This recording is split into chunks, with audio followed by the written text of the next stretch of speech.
မင်္ဂလာပါရှင်ဒီနေ့ကတော့ထုံထုံဆက်ဆက်မွမွေးလေးနဲ့ကြက်ချေတောင်းမှလာလှူစားကြည့်ကြရအောင်နော်အရင်ဦးဆုံးဈေးထဲကဝယ်လာတဲ့ကြက်ချေတောင်းလေးတွေကိုတန့်ရှင်းရေးလုပ်ပေးလိုက်ပါမယ်ပြီးရင်တော့ချင်းဟွားချောက်စေဟင်းချက်အရက်အနေငယ်ထည့်ပြီးမှပြုတ်ပေးလိုက်ပါမယ်ကြက်ချေတောင်းပြုတ်တာကြက်သွားရင်တော့ရေအေးထည့်ထားတဲ့စလုံးလေးထည့်ပြီးခဏအေးခံထားလိုက်ပါမယ်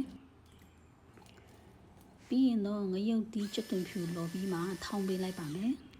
ထောင်းပြီးရင်တော့ပကံနဲ့ထည့်လိုက်ပါမယ်အထုံတိတ်မကြတဲ့လူကဟွားကြောင်မုံနည်းနည်းထည့်လဲရပါတယ်မွေးတော့အောင်လို့စီပူလောင်းပြီးမှမွေပေးလိုက်ပါမယ်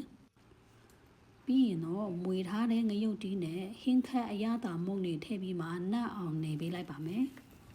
အရသာနတ်အောင်မွေပြီးတော့ရင်တော့ထုံထုံဆက်ဆက်မွေးလေးနဲ့အရန်စားကောင်းတဲ့ကြက်ချေတော့မှလာရတော့ပါပြီနော်အရသာပိုဝင်သွားအောင်လို့ရေခဲတစ်တာထဲ4နာရီလောက်ထည့်ထားလိုက်ပါမယ်။ကျမကတော့ရေခဲတစ်တာထဲမထည့်ခင်တချောင်းအရင်စမ်းစားကြည့်လိုက်ပါတယ်။အခုလိုအဆုံးထိကြည့်ရှုပေးတဲ့အတွက်အားလုံးကိုကျေးဇူးအများကြီးတင်ပါတယ်ရှင်။